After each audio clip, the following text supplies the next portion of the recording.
जय माता दी दोस्तों, आप सभी का मेरे YouTube चैनल पर हार्दिक स्वागत है। आज की इस वीडियो में मैं आपको बताऊंगी कि इस साल की गुरु पूर्णिमा, जिसे आषाढ़ी पूर्णिमा भी कहा जाता है, किस दिन है, स्नान और दान का शुभ समय क्या रहने वाला है, व्रत किस दिन रखा जाएगा, सूर्योदय का सूर्यास्त का समय क्या रहेगा, इसके साथ ही पूर्णिमा के दिन चंद्रोदय का समय क्या रहेगा। इन सब बातों के साथ साथ मैं आपको सुनाऊंगी पूर्णिमा के दिन सुनी जाने वाली विष्णु भगवान की कथा भी। दोस्तों, इस साल आषाढ़ पूर्णिमा है 24 जुलाई शनिवार के दिन। पूर्णिमा की तिथि प्रारंभ हो रही है 23 जुलाई शुक्रवार को सुबह 10:44 से, और इसके साथ ही ये तिथि समाप्त हो जाएगी 24 जुलाई शनिवार को सुबह 8:06 पर। इसलिए पूर्णिमा का जो व्रत रखा जाएगा वो रखा जाएगा 23 जुलाई शुक्रवार के दिन। इस दिन आप व्रत रखें या केवल पूजा पाठ भी कर सकते हैं। संभव हो तो आप दोनों ही दिन किसी पवित्र नदी में स्नान कर सकते हैं, लेकिन जो स्नान और दान का शुभ समय रहने वाला है वो रहने वाला है 24 जुलाई शनिवार के दिन सुबह 5:57 से सुबह 8:06 तक। क्योंकि इस दिन पूर्णिमा की तिथि रहने वाली है सुबह 8:06 तक ही, और बाद में प्रतिपदा तिथि लग जाएगी। तो आपको करना चाहिए कि सुबह 8:06 तक आप जो भी स्नान करना है या जो भी दान देना है वो आप इस समय तक कर लीजिए। अब मैं आपको सूर्योदय और चंद्रोदय की टाइमिंग भी बता देती हूँ। 23 जुलाई शुक्रवार के दिन सूर्योदय का समय रहने वाला है सुबह 5:57। इसके साथ ही सूर्यास्त का समय होगा शाम 7:09 पर। 23 जुलाई शुक्रवार के दिन चंद्रमा के उदय होने का समय रहेगा शाम 6:51 पर। 24 जुलाई शनिवार के दिन सूर्योदय का समय रहने वाला है सुबह 5:57 पर। सूर्यास्त का समय रहेगा शाम 7:08 पर। इसके अलावा 24 जुलाई शनिवार के दिन चंद्रोदय का समय रहेगा शाम 7:46 पर। क्योंकि ये पूर्णिमा आषाढ़ महीने में आती है और इसी दिन माना जाता है कि वेद व्यास जी का भी जन्म हुआ था, तो इस पूर्णिमा को व्यास पूर्णिमा भी कहा जाता है। साथ ही कहा जाता है कि व्यास जी हमारे सबसे पहले गुरु थे, इसलिए गुरु पूर्णिमा के रूप में भी इस दिन को मनाया जाता है।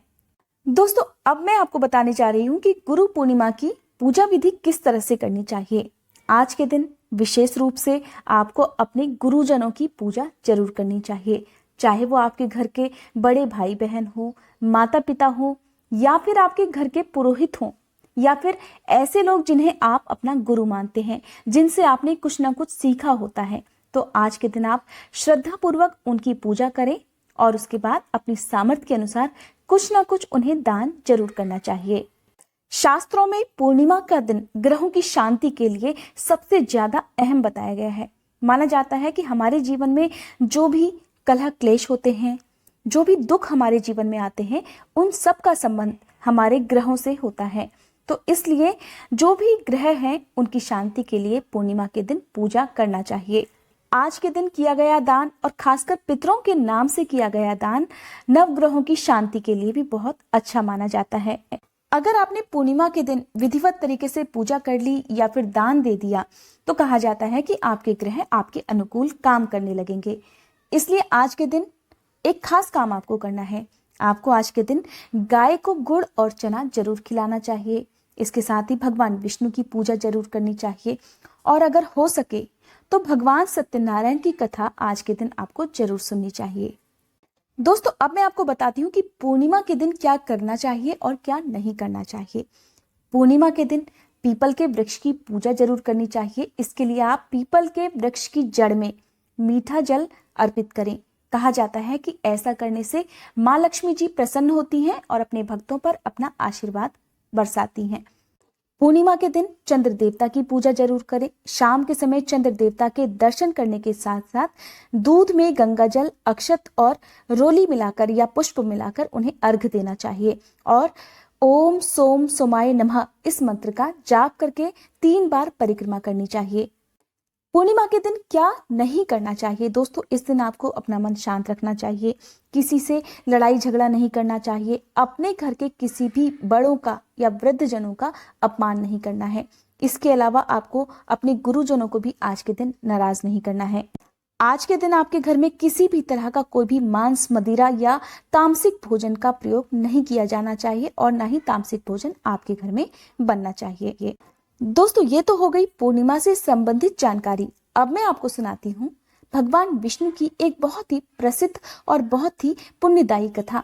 कहा जाता है कि पूर्णिमा के दिन इस कथा को सुनने से सभी दुख दूर हो जाते हैं। पौराणिक कथा के अनुसार कहा जाता है कि विष्णु भगवान भी शिव जी की भक्ति किया करते थे।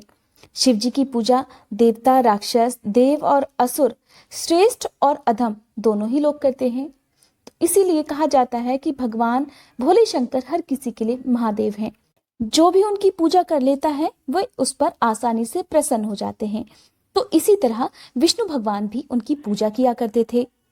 विष्णु भगवान की शिव भक्ति को बताने के लिए ही ये एक सुंदर कथा है जो कि पुराणों में प्रचलित है। एक बार विष्णु भगवान ने शिव जी से वादा किया कि वो शिव जी को 1008 कमल अर्पित करेंगे।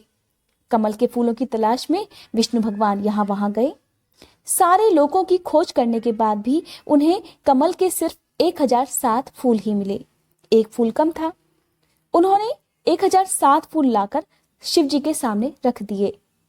जिस समय विष्णु भगवान ने कमल के फूल लाकर शिव जी के सामने रखे, उस समय शिव जी अपनी तपस्या में लीन थे। इस तरह विष्णु भगवान शिव जी की आंखें खुलने का इंतजार कर रहे थे। काफी देर हो गई इंतजार करते करते, लेकिन भोलेनाथ ने अपनी आंखें नहीं खोली। वो सिर्फ मुस्कुराए क्योंकि एक फूल कम था।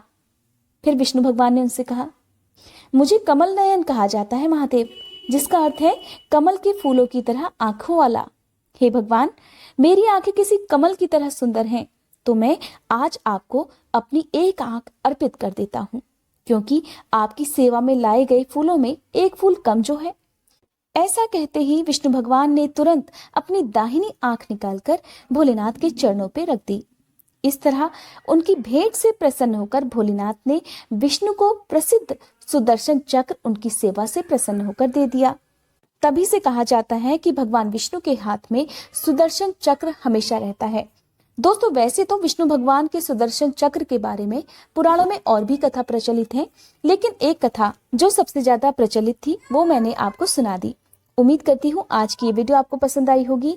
अगर आज की जानकारी आपको पसंद आई हो तो इस वीडियो को लाइक करके कमेंट बॉक्स में विष्णु भगवान की जय जरूर लिखिएगा। और इसी तरह के हिंदू व्रत त्योहारों की जानकारी पाने के लिए मेरे चैनल को सब्सक्राइब करना मत भूलिएगा।